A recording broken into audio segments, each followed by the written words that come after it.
welcome back to our uh, endeavor to fix my mess up on improperly mixing the epoxy.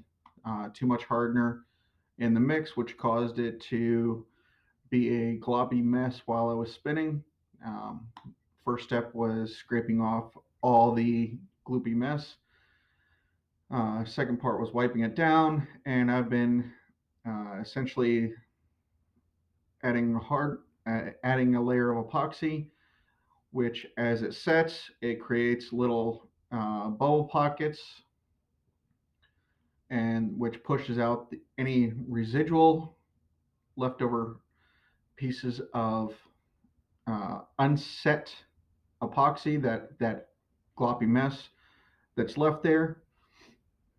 We've been through 3 layers of epoxy. You sand down that old epoxy, that set epoxy, down to expose the anything that's left underneath of possible layers. We are now down to, I see, 3 spots left of unset epoxy at this point. So definitely making progress. I really strongly feel like this will most likely be the last time. As a bonus in this video, I'm going to show how to do this also with a electric sander. It can be done. I prefer to do it by hand, but I'm also going to show that you can do this with a electric sander. My sander of choice is a random orbital sander.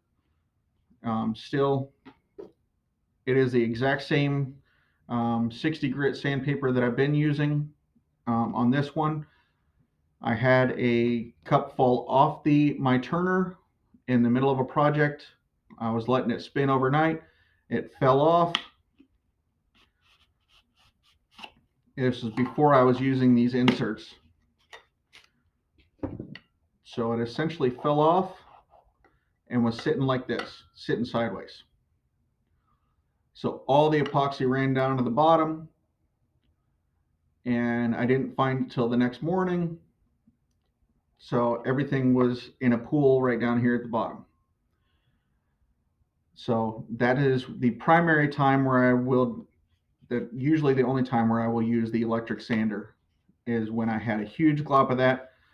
It was a very special cup. It was a donation cup,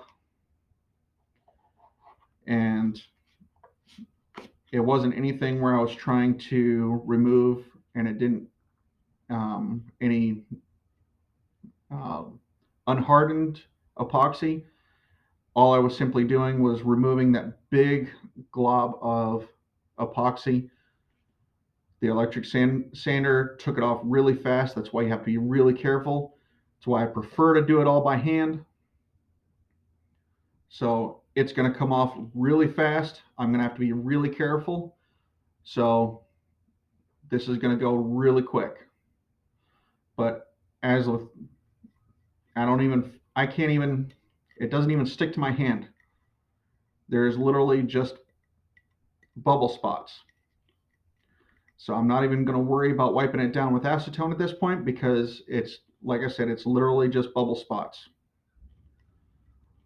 So I'm just going to go straight into sanding at this point.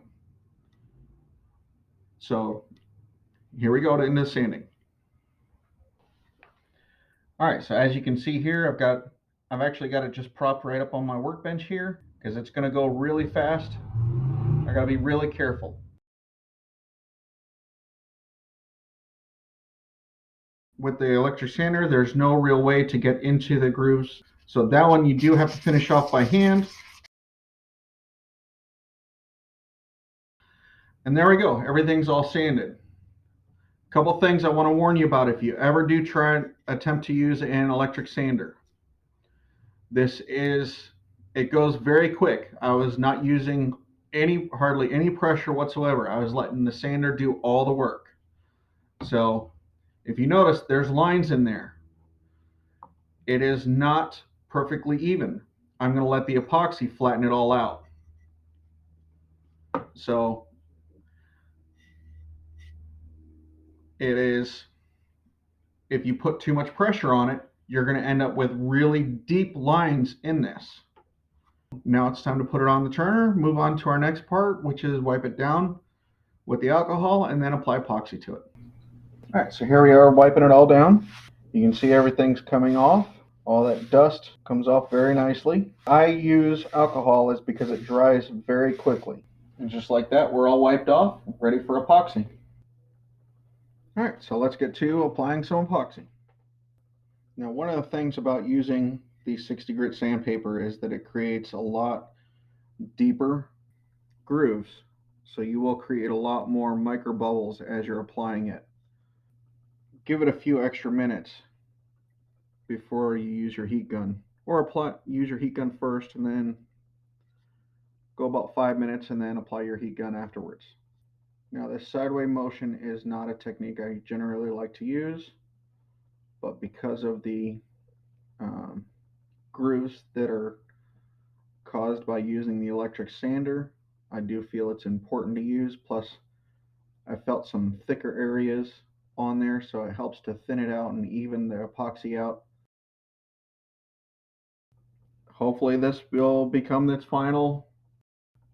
Only time will tell on each round, and I will keep everyone up to date. That's all for now. We'll see you on the next go round.